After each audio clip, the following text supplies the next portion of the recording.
Hello everyone. आज का जो मेरा टॉपिक है वो विलियम वर्ड्सवर्थ, जो बहुत ही जाने माने एक नेचर पोएट के रूप में जाने जाते हैं और ये romantic era, romantic period, romanticism से ये बिलोंग करते हैं। तो जैसे कि मैंने अभी बताया कि ये एक नेचर पोएट है, तो नेचर से रिलेटेड जितने तरह के पोएम्स है, जितने तरह के वर्क्स है, इन्होंने लिखा है। आज हम उन्हीं की लिखी हुई डैफोडिल्स, जो बहुत ही फेमस है और ये सभी कम्पिटिटिव एग्ज़ाम्स में भी आते हैं, जो उस पोएम को हम एक्सप्लेन करेंगे। एक्चुअली डैफोडिल्स क्या है, पहले हम ये जानें। Daffodils is a type of flower. ये एक तरह का फ्लावर होता है। जब विलियम वर्ड्सवर्थ, जो हमारे पोएट है, वो अपने सिस्टर डोरोथी के साथ लेक साइड में रहते हैं। मैंने रोमांटिसिज्म का एक वीडियो दिया है, उसमें मैंने बताया है कि कुछ पोएट्स हैं, for example S T. Coleridge, then William Wordsworth, जिन्हें हम लेक पोएट्स के रूप में जानते हैं। उन्हें लेक पोएट क्यों कहते हैं? बिकॉज वो उस समय रोमांटिसिज्म के टाइम लेक साइड पे रहते थे। तो एक बार विलियम वर्ड्सवर्थ अपनी सिस्टर डोरोथी के साथ लेक साइड पे घूमने के लिए गए। अचानक उनकी सिस्टर की नज़र डैफोडिल्स के फ्लावर पे पड़ती है और वो विलियम वर्ड्सवर्थ को कहते हैं कि देखिए, उस साइड पे एक फूल है जो बहुत ही सुंदर लग रहा है।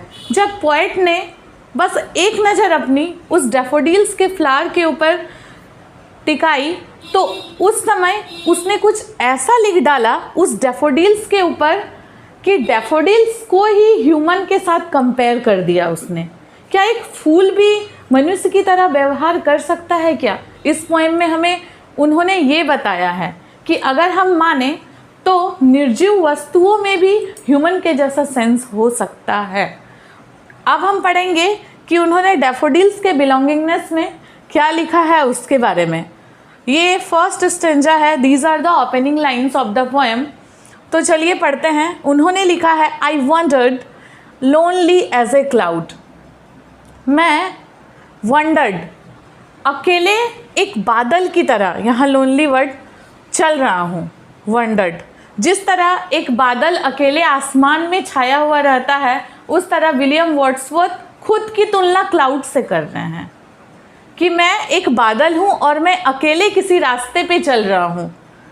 दैट फ्लोट्स ऑन हाई, यहाँ देखिए OER है, यहाँ पे इसको एब्रीविएशंस के फॉर्म में लिखा गया है। इसका मतलब होता है over. That floats on high over vales and hills. Vales मतलब होता है घाटियाँ और हिल्स मतलब पहाड़ियाँ। तो मैं क्लाउड हूँ और मैं अकेले चल रहा हूँ। डेट फ्लोट्स, और जो तैर रहा है कहाँ पे? हाई ओवर वेल्स, ऊपर की घाटियों की तरफ, जो बहुत ही हाई है, बहुत ही ऊंचा है, और पहाड़ियों और घाटियों के ऊपर मैं अकेले ही चल रहा हूँ। When all at once I saw a crowd, उन्होंने डैफोडिल्स की तुलना क्राउड से कर दी है, भीड़ की। क्राउड मतलब होता है भीड़, जहाँ पे ग्रुप ऑफ पीपुल होते हैं उसे हम क्राउड से तुलना करते हैं। तो उस डैफोडिल्स को क्राउड से तुलना, और खुद की तुलना क्लाउड से की है कि मैं क्लाउड हूँ और मैंने ऑल एट ऑन्स, एक ही बार में सारे डैफोडिल्स के फूल को देख लिया है। डैट मीन्स हम मेले का अगर अनुमान लगाए तो मेले में कैसा एक ही बार में बहुत सारा झुंड रहता है, हम किसी सिंगल को नहीं देख सकते। हमें दिखता है तो बहुत सारा क्राउड दिखता है। उसी तरह मैं क्लाउड हूँ। वो खुद पोएट जो है विलियम वर्ड्सवर्थ, वो एक क्लाउड है और उसने एक ही बार में सारे भीड़ को, डैट मीन्स सारे डैफोडिल्स के फूल को निहार लिया है।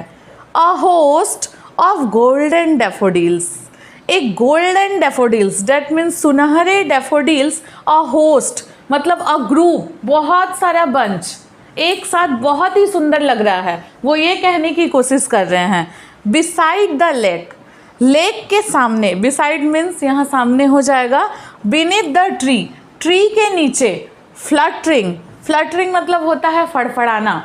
वहाँ पे जितने भी डैफोडिल्स है सारे फड़फड़ा रहे हैं। And dancing in the breeze, और उस खुशी में वो नाच रहे हैं, वहाँ मधुमक्खियों की तरह ब्रीजिंग भनभना रहे हैं, और उसके ऊपर जितनी भी मधुमक्खियाँ बैठी हुई है वो तो और भी सुंदर लग रही है, फूल के ऊपर जो बैठी हुई है। तो इस जो ये ओपनिंग लाइन से फर्स्ट स्टेंजा, इसके माध्यम से पोएट खुद को क्लाउड बताना चाहते हैं, और जो डैफोडिल्स है उसकी तुलना क्राउड से कर रहे हैं। अगर हम दूसरी तरह से देखें तो पोएट डैफोडिल्स के फूलों में जान भरना चाहते हैं, उसे एक ह्यूमन बींग्स की तरह देखना चाहते हैं, और उसे ह्यूमन बींग ही पूरी की तरह मान लेना चाहते हैं। तो ये तो था फर्स्ट स्टेंजा डैफोडिल्स पोएम का। अगर पोएम को और भी कंप्लीट करना चाहते हैं, डैट मीन्स इसके और भी जितने भी पैराग्राफ्स बचे हैं, तो नेक्स्ट वीडियो में देखें और फॉलो करें इंग्लिश विद्या विद पायल।